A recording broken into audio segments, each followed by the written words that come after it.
Janice, though, wanted to ask a question about some of the new laws that you were proposing to put in on anti-discrimination. Janice, briefly, what's your question to the Chief Minister? Hi, Leah. In an atmosphere throughout Australia where there is appalling racial and cultural vilification, particularly against Jews and Muslims, why is the Territory wishing to remove the clause, the anti-vilification clause in the Discrimination Act? Because in sending the message, it's more important for free speech, even if that speech is vilifying, to protect their rights than the rights of multicultural Australians to feel safe and respected in Australia. Thank you, Janice. Thanks, Janice. And it was good to chat to you the other night at our multi-faith event.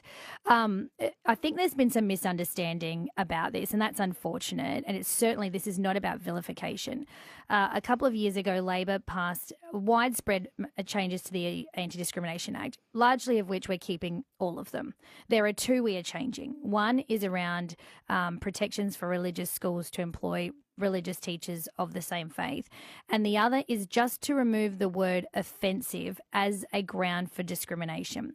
So what we saw at that time was widespread concern that offensive was too broad a category to amount to discrimination, and that's something we committed to years ago, and it's something we will deliver. This is not about allowing vilification, and I obviously we spoke the other day, and I hear you on those issues, and we condemn what is going on, particularly in other parts of this country. But this is not about that. It is very clearly religious protections for schools and removal of the word offensive. Those religious protections were already in place under the changes under Labor. Why are you changing that? Because you already could be a principal, you could be a senior leader, and you could be elevated to those positions purely based on your religious faith. No, so Labor, This is about being able to discriminate against the cleaner.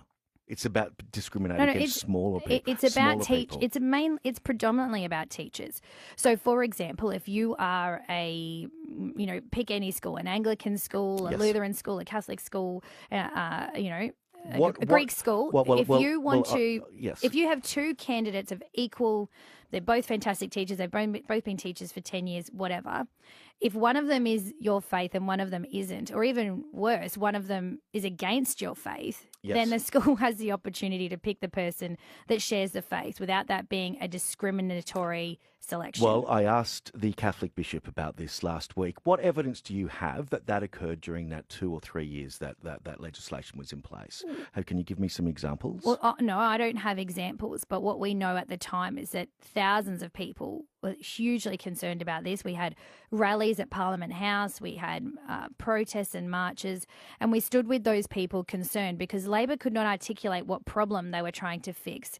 Now, as I've said, there were many, many changes to that legislation which will remain. The only two we are changing are the religious freedoms and offensive. I do have to let you go. There's a lot more I'd like to ask you about, but thank you.